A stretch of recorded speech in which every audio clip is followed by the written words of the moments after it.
Déballage et présentation des locotracteurs de chez REE Model en analogique et digital sonorisé. Bonjour et bienvenue dans LF Modélisme, c'est de suite.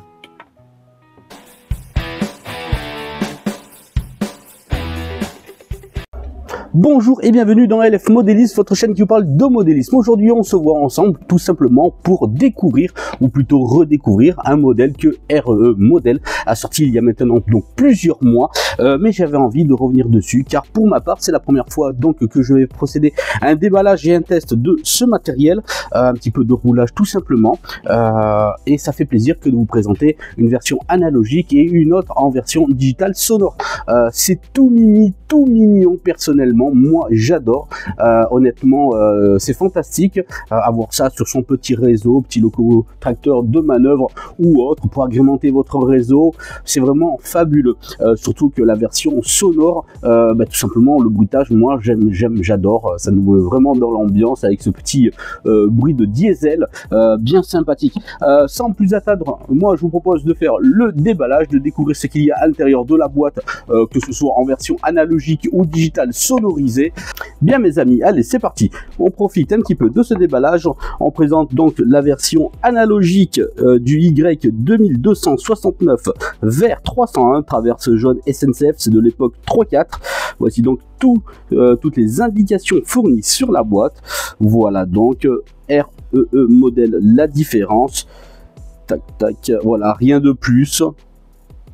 Voilà, une boîte blanche derrière. Ce qui va différencier, c'est au niveau donc de l'appellation. Nous avons une deuxième version ici en analogique avec ici le Y2201 version d'origine vers 306 traverse rouge SNCF époque 3 pour celui-ci. On nous indique que celui-ci en analogique, pour le digitaliser, il faudra y mettre un décodeur Plux 16 tout simplement.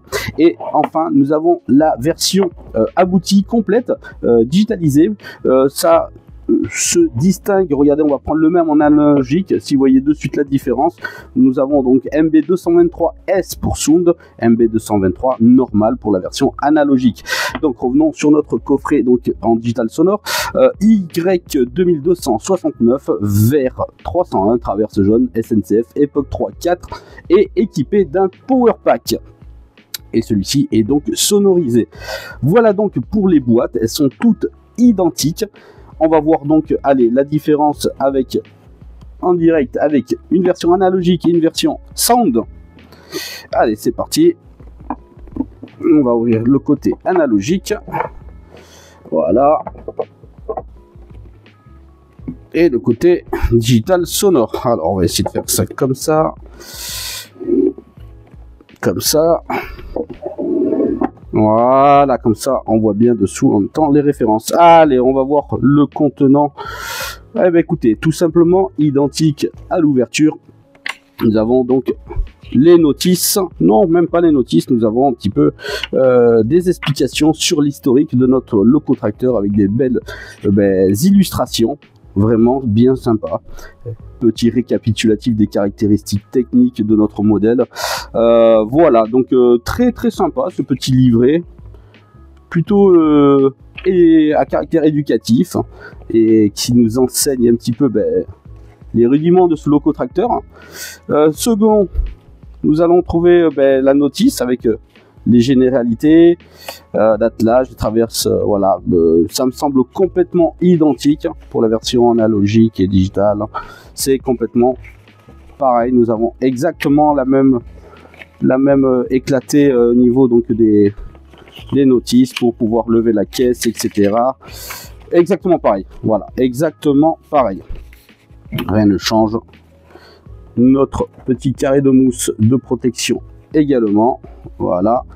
Nous avons donc notre locotracteur ici en version analogique et ici en digital sonore. Alors on va les mettre de côté pour voir dans la boîte s'il y a quelque chose d'autre en attendant. Hop, ici, hop, voilà, il a glissé du côté digital sonore un petit sachet de détaillage. Voilà, on enlève la mousse. Est-ce qu'il y a quelque chose de dessous? Rien de plus. Un petit sachet donc de détaillage pour notre locotracteur dans cette boîte. Voilà, on va remettre en place et on va parcourir la boîte de la version analogique. Et on devrait y retrouver également, voici un sachet également de détaillage et rien de plus également en contrebas. Voilà donc pour le contenu donc de nos boîtes. Allez, ce qui nous intéresse maintenant, on va mettre de côté nos boîtes un petit peu, c'est nos locotracteurs. Allez, pour le côté analogique, on devrait voir aucune différence, puisque la différence est à l'intérieur dans son mode de fonctionnement, en analogique ou en digital. Donc voici, regardez-moi ça, c'est vraiment tout mignon, vraiment super bien détaillé. Voilà, moi personnellement, j'adore. Je valide vraiment au niveau, donc, tout simplement, design. Ils sont lourds, ils sont vraiment bien détaillés. Donc si vous mettez en plus le petit sachet de détaillage, ça fera sûrement la différence. Ni plus ni moins que je pense que la version n'a aucune autre différence avec notre digital sonorisé. Comme je vous disais, la différence se verra donc sur les rails. Voilà, donc ici notre version digital sonore. Voilà, on ira bien entendu faire le test des deux locotracteurs. Allez, pour le plaisir, on va se faire quand même une livrée différente avec les traverses rouges. Allez, on se fait plaisir. Le contenu est identique, bien entendu. Seule la livrée change sur celui-ci. Alors, voilà. Allez, c'est parti. Je prends possession du locotracteur. Le voici. Traverse rouge. Tout simplement magnifique également. Franchement, R2E nous a gratifié d'un modèle de plus épais. Je dois le rappeler, il est assez lourd pour sa petitesse. Et honnêtement, ça peut faire la différence sur quand ça va tracter, quand ça va pousser. Donc, franchement, très joli. Voilà donc pour cette petite livrée traverse rouge. Et puis, je vous propose de mettre d'abord en analogique un petit peu. Et puis après, on voit la version digitale sonorisée. Allez, c'est parti. Allez, c'est parti. On prend notre petit locotracteur. On va le poser donc sur les rails. Voilà qui est fait. Allez, on en voit un petit peu. Ça prend de suite. La cabine s'éclaire automatiquement. Les feux avant. Par contre, il n'y a pas de feu arrière. Et quand on change en inversion de marche, c'est le contraire. Mais la cabine s'éclaire. Vraiment très très joli. Il dispose d'un bon ralenti, une bonne prise de courant. Nul doute que celui-ci sera vraiment bien maîtrisable sur son réseau. Franchement, une bonne captation de courant. Vraiment très réussi. Allez, on passe à la version digitale sonorisée.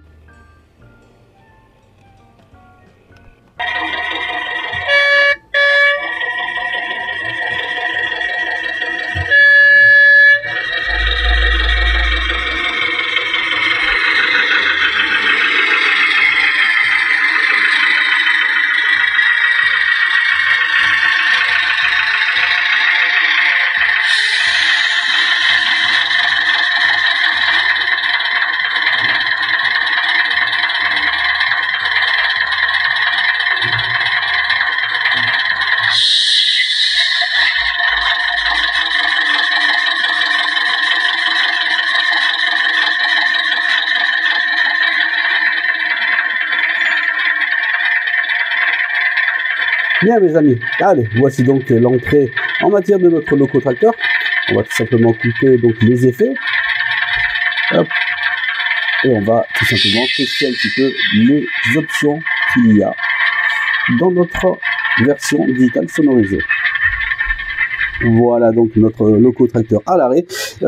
Alors apparemment, si j'ai bien compris, sur cette version-là, il y a beaucoup de commentaires qui sont avisés donc à notre cher mécano sur des manœuvres effectuées, etc. Donc comme si on y était tout simplement dans un dépôt. Donc on va voir ça ensemble. Allez, on va d'abord mettre tout simplement l'éclairage. Voilà. Il y a l'éclairage cabine également, vous voyez, plutôt sympa, bien exécuté. Apparemment, la cabine arrête l'éclairage quand elle est en mouvement, on verra ça.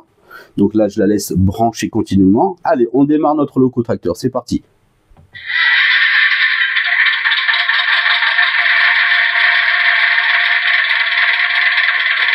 Voilà, donc notre petit locotracteur démarré. Regardez comme il est élégant, plutôt sympa.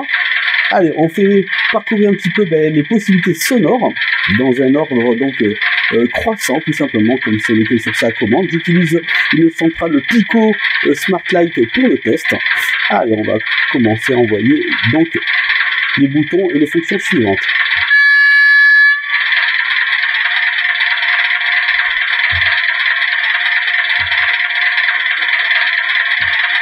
Hop là, allumage éclairage de la cabine.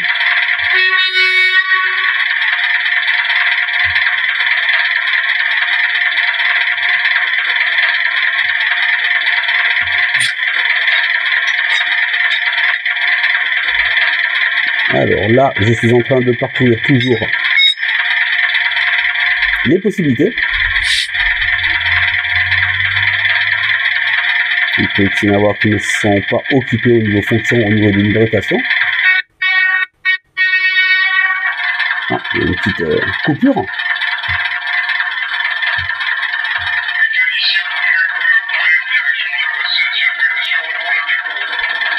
Ah, voici donc l'une des premières indications que l'on va retrouver. On continue à parcourir.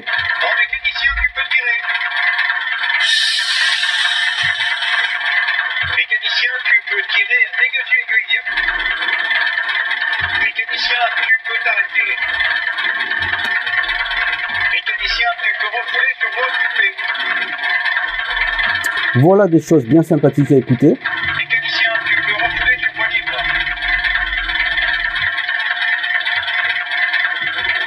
Bon, mécanicien, on va différer 2 wagons et on ira les déposer sur la voie voisine. Mécanicien, on va différer 2 wagons à disposer sur la voie de déport.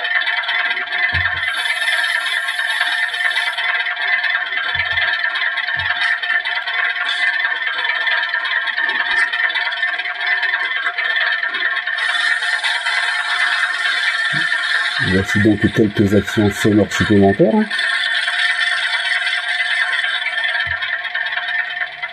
Ah, c'est pour couper le son directement.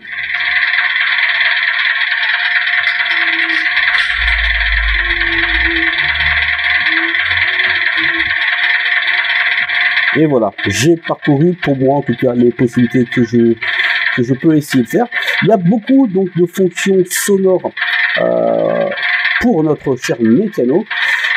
C'est sympa, mais bien entendu, c'est vrai que quand on est éloigné du réseau, on n'entend pas tout ça. Donc voilà, allez, on va le faire progresser un petit peu. On va voir si ça coupe la cabine en même temps. Effectivement, ça fait couper la cabine.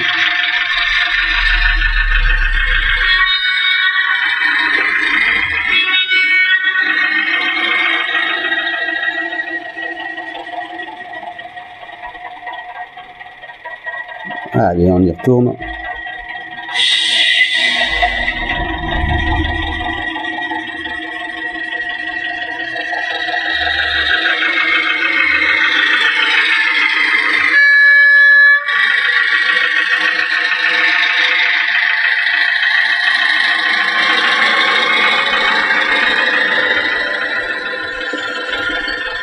Alors, une chose qui est intéressante, je crois que il fait des appels de feu également.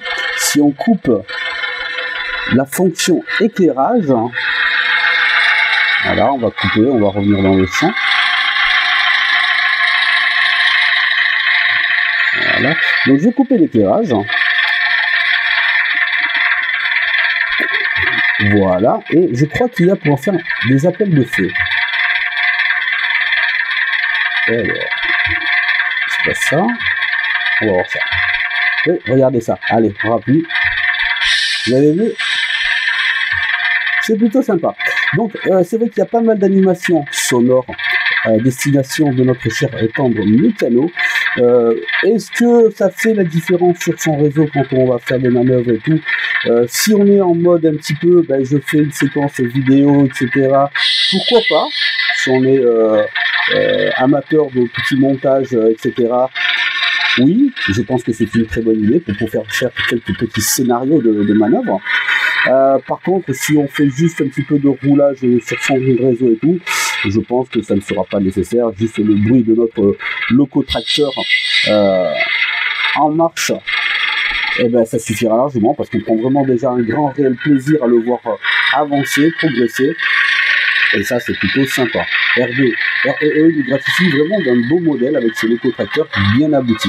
Alors, une chose qui est assez intéressante et que j'ai envie d'essayer, c'est de mettre quand même notre locotracteur sur la voie analogique, pour voir si ça va faire jouer du son, pour penser un petit peu aux gens qui n'ont pas de centrale digitale, qui, pourquoi pas, s'ils ont envie d'avoir un locotracteur qui fasse du son, puissent le faire rouler en analogique. On va tester ça, d'accord? Allez.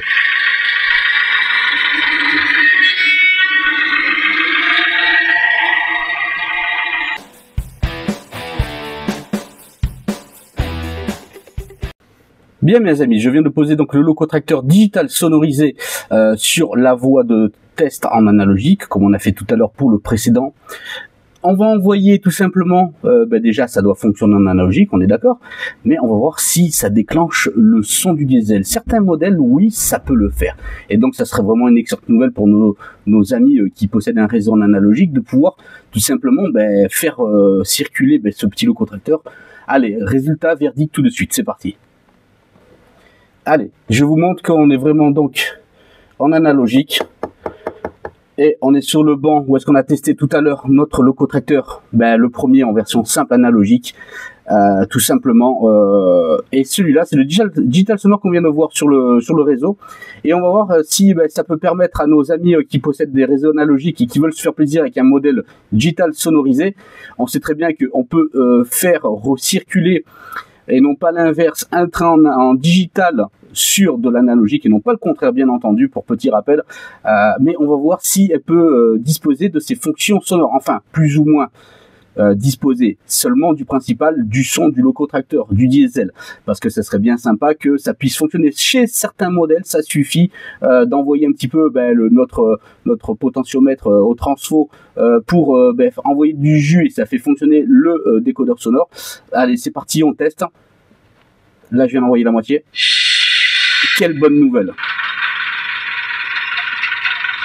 Ça fonctionne. Marche arrière. Regardez-moi ça avec l'éclairage. Les fonctions sonores, s'il vous plaît, en analogique. Petite temporisation, bien entendu, avant le départ. Mesdames et messieurs les enfants, vous avez ici en analogique, vous voyez ma main à l'arrière. Voilà. Le test est concluant. Voilà, là j'ai arrêté, je suis à 0. Là je renvoie un petit peu. Il prend un petit temps et il s'en va. Mais on a bien le son sur notre locotracteur. Désolé si mes rails sont un petit peu sales.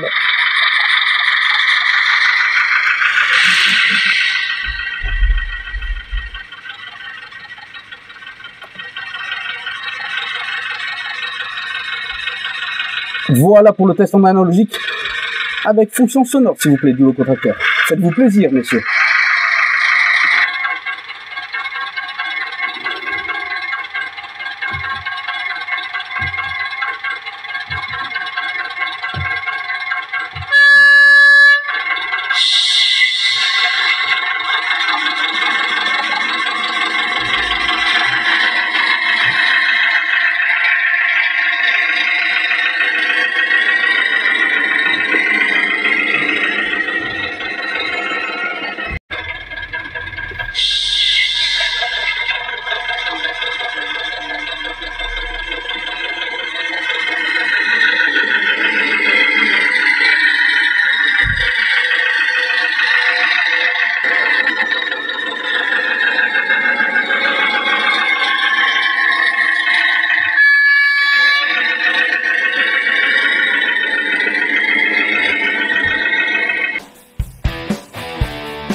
Bien mes amis, pour en faire une conclusion sur ce modèle de chez REE Model, tout simplement ce petit miniature locotracteur, tout simplement formidable. On a vu ensemble la version analogique et la version digitale sonorisée. Honnêtement, franchement, du super matos. Voilà, tout petit, mais comme disait une pub avant, mouse costaud. Voilà. C'est vraiment bien réalisé, c'est bien détaillé. Moi j'adore, je valide vraiment ce petit locotracteur unique en son genre, avec une belle finition, un beau poids. Petite cerise sur le gâteau pour vous qui êtes en analogique, si vous vous procurez la version digitale sonorisée, bien entendu que ça a un coût supplémentaire, mais en analogique vous allez pouvoir, et vous l'avez vu dans le test en direct, faire rouler avec le son du locotracteur. Et ça c'est plutôt sympa parce que généralement quand on est en analogique, on dit ben, moi je reste en analogique parce que mais c'est vrai que c'est sympa d'entendre le bruit des locomotives, etc. Et ben, chose que vous pouvez faire avec certains modèles en digital sonorisé. Donc oui, c'est quelques billets supplémentaires, mais vous qui faites de l'analogique, eh ben, écoutez, ça peut être un bon moyen pour ne pas investir dans une centrale digitale. Il y a, bien entendu, vous n'allez pas avoir accès à tout l'ensemble donc de tout ce qu'on a entendu, par exemple, sur ce modèle. Vous allez avoir le bruit du locotracteur simplement. Mais c'est plus que sympathique. Honnêtement, vous êtes en analogique, vous voulez faire rouler votre locotracteur avec le son. C'est faisable, vous l'avez vu dans le test, dans justement ce petit roulage. Il existe des modèles, comme je disais préalablement, qui peuvent faire la différence. Où est-ce qu'on envoie un petit peu du pâté sur le potentiomètre, sur l'accélération, sur de son régulateur de vitesse, et ben ça pourra faire jouer le son du moteur. Pas tous les modèles, certains modèles peut-être. Moi j'ai déjà essayé sur d'autres échelles, même à l'échelle N, des versions qui sont digital sonorisées sur certains modèles, ça fonctionne en analogique, on a juste le son du moteur, mais pas tous les modèles, ça dépend des décodeurs, ça dépend de pas mal de choses. En tout cas, si vous êtes orienté, que vous avez envie de vous faire plaisir avec ce genre de matériel, ce genre de locotracteur sur votre réseau, que vous êtes en analogique et que vous avez envie quand même d'avoir le son du locotracteur, vous pouvez vous procurer celui-ci en version sonore, ça fonctionne comme vous pouvez le voir. Après, pour d'autres modèles, ben, demandez pourquoi pas à votre détaillant, ou si vous passez ici à la boutique et que vous avez envie d'un modèle sonore, moi avec plaisir je le mets sur l'analogique pour voir si même en digital sonorisé ça jouera quand même du son. C'est très important le relationnel avec la clientèle pour pouvoir montrer toutes les possibilités de vos modèles, qu'on soit en analogique ou en digital. Voilà, c'était donc le déballage et le petit test de roulage de ce modèle. N'hésitez pas à commenter entre vous si vous avez déjà acquérir ce modèle ou si vous pensez l'acquérir, argumentez entre vous, c'est très important également, le partage c'est très important, je le dis toujours, et puis ben, prenez plaisir autour de vos modèles, prenez soin de vous, ciao ciao.